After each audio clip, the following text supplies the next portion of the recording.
மார்னிங்கே வந்து அந்த டஸ்ட்பினில் கவர் போடுற ஒரு பிரச்சனை நடந்திருக்கும். அதை பற்றி டீட்டெயில்டாக ஒரு வீடியோ போட்டிருக்கேன். அது என்னன்னு போய் பார்த்துக்கோங்க. அந்த டஸ்ட்பினில் கவர் போடாத அந்த பிரச்சனைக்கு பார்வதி வந்துட்டு இப்போ வந்து அமித் கிட்ட பேசிகிட்டு இருக்காங்க.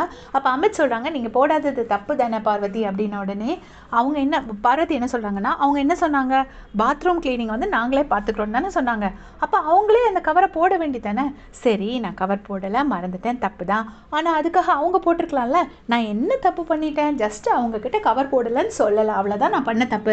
அதை அவங்க போட்டிருக்கலாமே. இப்போ காலையில் அவங்க என்ன பண்ணிட்டு இருந்தாங்க அப்படின்னு சொல்லிட்டு சொல்கிறாங்க. இதை தான் பார்வதி ஸ்டார்டிங்லேருந்தே பண்ணிட்டு இருக்காங்க. ஒரு தப்பு பண்ணுவாங்க, அந்த தப்பை பண்ணிவிட்டு சரிதான் நான் பண்ணிட்டேன், அதுக்காக எல்லாரும் இப்படி பண்ணுவாங்களா அப்படிங்கிறது தான் அவங்க பண்ணிகிட்டே இருக்கிறாங்க.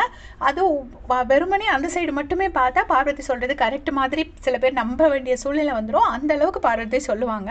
ஸோ இப்போ வந்து என்ன சொல்கிறாங்கன்னா, அவங்கெல்லாம் மாற்றணும். அது சரி, அது போக சரி அவங்க தான் கவர் போடலை, அப்போ மற்ற ஹவுஸ்மேட்ஸ் அப்படி அதில் வெறுமனே டிஷ்யூ போடுவாங்களா, அது எப்படி அவங்க போடலாம் அப்படின்னு சொன்னோன்னே, என்ன அமித் நீங்கள் இவ்வளோ பயாஸ்டாக இருக்கீங்க அப்படின்னு.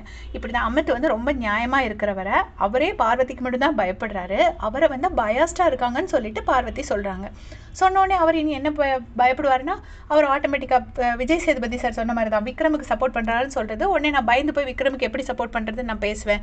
இதே மாதிரி தான் இனி வந்து அமித் பயப்படுவார். ஸோ அப்படி சொல்கிறாங்க. உடனே அமித் வந்து சரி சரி கோச்சுக்காதீங்கன்னு சொல்லிட்டு இந்த மாதுளம்பழம் ஊட்டி விடுறாரு.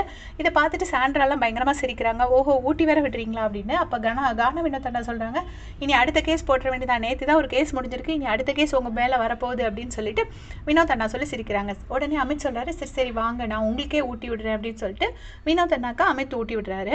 நேற்று பார்த்தீங்கன்னா அமித் சாப்பிட்டுட்டு இருக்கும்போது பார்வதி ஒன்று சொல்லியிருப்பாங்க, பசிச்சதுனால தான் நீங்கள் கேஸை முடிச்சு அவங்க பக்கம் ஜட்ஜ்மெண்ட் கொடுத்துட்டீங்களான்னு சொல்லியிருப்பாங்க. அமித் வந்து வருத்தப்பட்டுட்டே சாப்பாட்டிலேருந்து எந்திரிச்சிருப்பாரு. அவர் சாப்பிட்டு முடிச்சிருப்பாரு, பட் எக்ஸ்ட்ரா வாங்காமல் எந்திரிச்சு போயிருப்பாரு.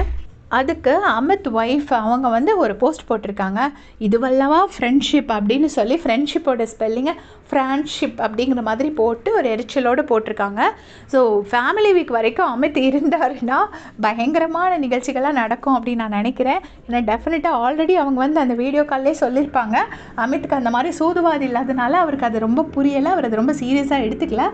அதுக்கப்புறம் வந்துட்டு இப்போவும் பேசும்போது பார்வதி என்ன சொல்கிறாங்கன்னா, பழகி தொலைச்சிட்டனே அப்படின்னு சொல்கிறாங்க. உடனே அதை வந்து அமித் சொல்கிறாரு, நான் சொல்லணும் பழகி தொலைச்சிட்டனேன்னு அப்படின்னு சொல்லிட்டு அவர் சிரிக்கிறாரு. மேபி அவர் வந்துச்சு அவர் ஃப்ரெண்ட் எப்படி ஹர்ட் பண்ணுறதுன்னு பார்க்குறாரு போல இருக்குது. இதை பற்றி உங்களுடைய கமெண்ட் சொல்லுங்கள்.